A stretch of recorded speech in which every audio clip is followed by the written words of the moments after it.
Plants come with so many benefits, such as sucking up nitrates, giving out oxygen, and also just generally making your tank look mesmerizing. And maybe you don't know how to care for plants, underwater or aquatic plants specifically, but you want to learn. And so here are 5 tips and tricks to succeed with your planted tank. My name is Jennifer and you're watching Fishy Pet Keeping. Stay tuned!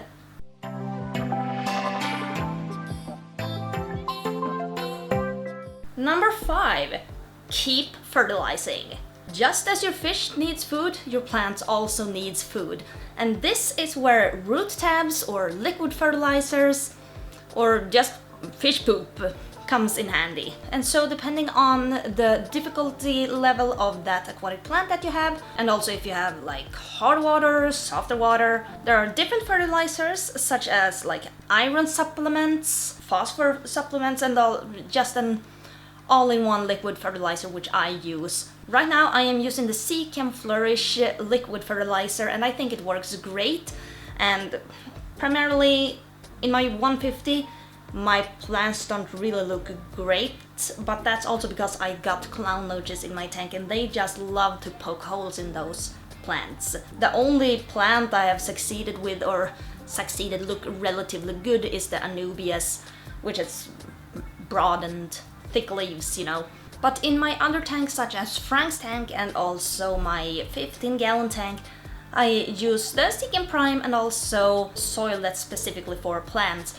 And I think it does really good in my tanks. I think the soil is especially important if you are planning to actually put the plants down in the soil.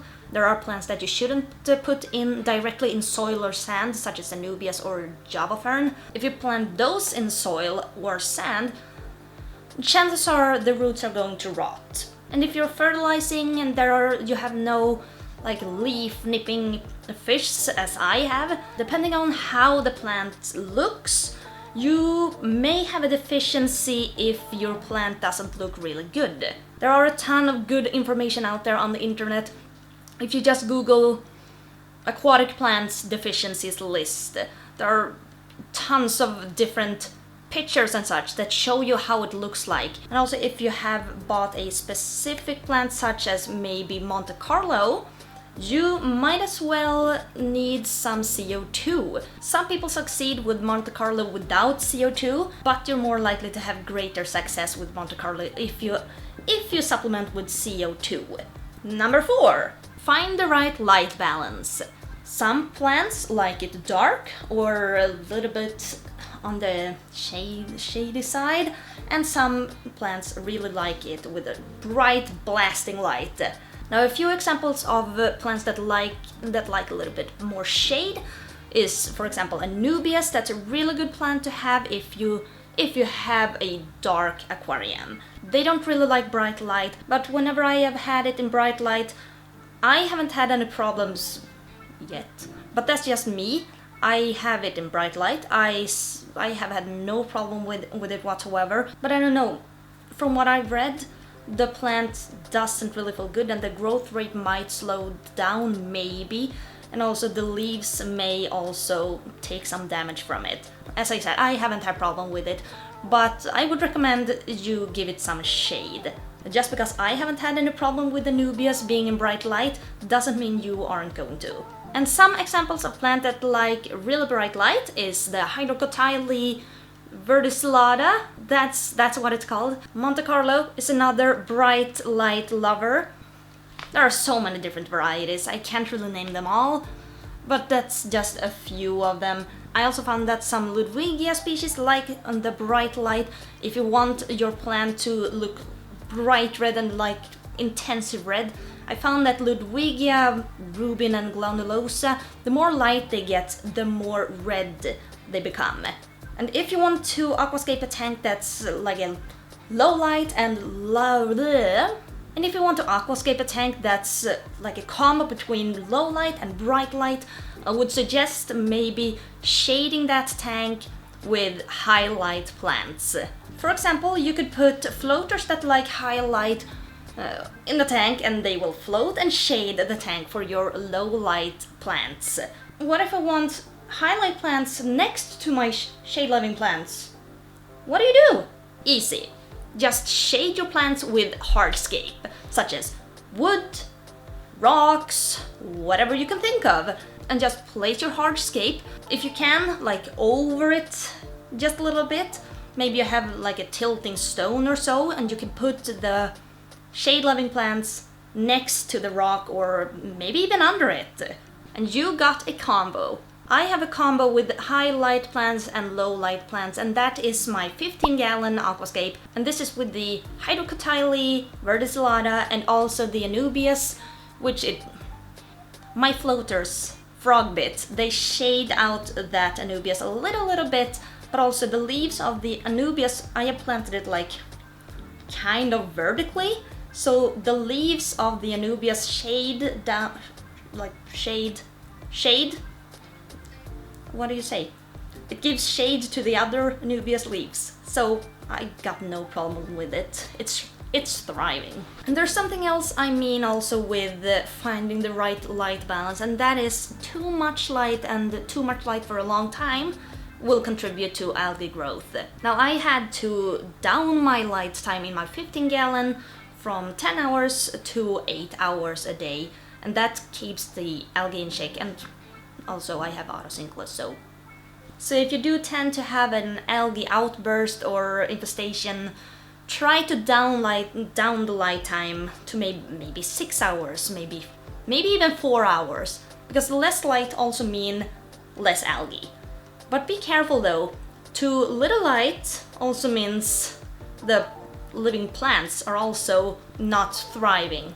But yeah, I found that the right balance for my tank is about 8 hours. That might be different for you. Maybe you have your tank right next to a window, or maybe you have your tank in your basement or something. But yeah, the point is finding the right balance of light is pretty important. And number 3 is don't plant certain plants into the substrate. Yeah, I know, I mentioned this before, but I think it's pretty important. Especially if you plan to have Java Fern or Anubias or any plant that has roots that like to spread a little bit, into the air. I don't know what I'm talking about. But as I said before, Anubias don't like to be planted into the substrate. Java Fern doesn't like to be planted into the substrate. I'm sure there are plenty more, but those are just the ones that I can think of right now. Floaters also, obviously, they float. Don't plant floaters. But yeah, if you plant these, you're taking the chances of root rot, because these just like the water. They're simple. They like whatever you give them. They don't like substrate though. They're just satisfied with life. You should be satisfied with them, just like they are with you. But how do you plant them then? You plant them by you can, when you're first setting up your tank, if you're setting up your first tank or second, third, or whatever, you can use just regular super glue and glue that onto the rock or wood before putting it into the water. Super glue, it's safe. It's aquarium safe.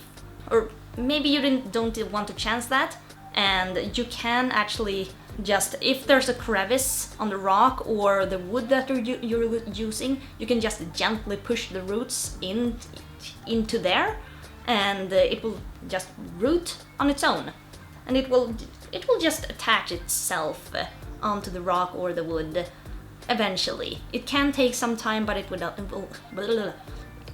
eventually happen. And for this you will need liquid fertilizer, not root tabs, obviously, But yeah, you get it. Sorry, I had to turn off my recording and just turn on the recording again, because my camera won't record longer than 12 minutes straight. It's a kind of old camera. Now coming up, and number 2 is remember the root tabs. Root tabs are for plants that are planted into the substrate. But for the plants that are planted into the substrate, liquid fertilizer, it's harder for them to absorb the nutrients from the liquid fertilizer. And for those, in order for the roots to grow properly, And for the plant to thrive, you will need root tabs, unless you have aqua soil or just aquarium soil, plant soil. Now, if you have plant soil, you most probably don't even have to fertilize that for a long time. Eventually after maybe a year or two, you may have to supplement with some root tabs maybe, but that's pretty much it. And the fish, and if you have invertebrates or snails or just whatever you have, you know, they will also poop, you know, and the poop sinks to the bottom and like into the soil, and the plants will absorb that. That's why you shouldn't really vacuum clean the soil if you have plant soil. Not often at least. And if you decide to vacuum clean the soil, I recommend just vacuum cleaning the top of the soil, never just digging down and sucking up everything. Because the soil is pretty lightweight, and you may actually suck up the plant soil down into the drain or into the bucket. We don't want that. There are some amazing root tabs out there. The root tabs that I use currently is the Easy Life root tabs, which is like a stick that's like this long, but you can use any root tabs, and what you do is just put the tab directly into the soil and just as close as possible to the plant. And depending on how big your plant is, then maybe you want to put like 2 or 3 close to the roots, and that will last for... It depends, I would say. It depends on how many nutrients or how much nutrients it takes up. The bigger the plants, the more nutrients it takes up, right? Because there's more leaves and more of that plant to feed. You get it, right? I hope so.